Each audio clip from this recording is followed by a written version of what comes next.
ఏల్పుల మనంబుల ఉండెడి అమ్మా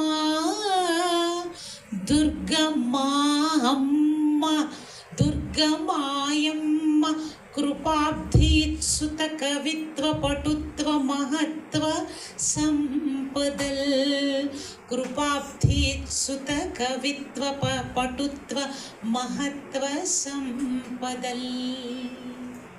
జై వాసవి, జై జై వాసవి.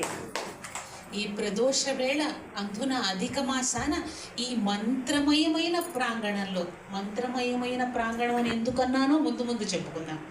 విచ్చేసిన మీ అందరి రూపంలో ఉన్న లక్ష్మీనారాయణ స్వామికి శిరస్సు వంచి ప్రణమిల్లుతూ ఈ సందర్భంగా నా గురువులైనటువంటి నాకు ఈ జన్మకే కాదు నా వెనకటి జన్మలకు రాబోయే జన్మలకు నాకు ఎప్పటికీ కూడా భగవత్ చింతన అనే వెలకట్టలేని ధనాన్ని ఇచ్చినటువంటి నా గురువులు మా తండ్రి గారు అయినటువంటి శ్రీ మోతడక గోపాలకృష్ణ శర్మ గారికి ప్రణమిల్లుతూ ఈ సందర్భంగా నా నుంచి శివతరమైన వైఖరిని ప్రసరింపచేయమని ఆ పరాశక్తిని వేడుకుంటూ విషయంలోకి ప్రవేశిద్దాం.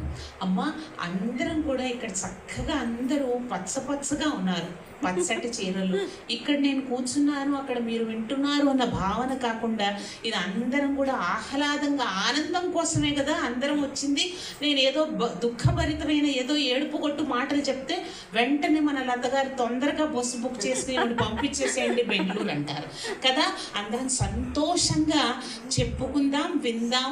లోపలికి అమ్మవారిని శుద్ధి చేసి ఎక్కడికి పోకుండా లోపలంటే హృదయ పీఠం మీద గట్టిగా బంధించేసి ప్రయత్నం చేసుకుందాం, సరేనా?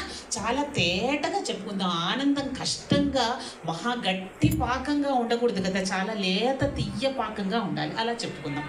అందుకని ముందుగా అమ్మవారు ఊరికే వచ్చేస్తుందా, ఈజీగా వస్తుందా? రాదు కదా.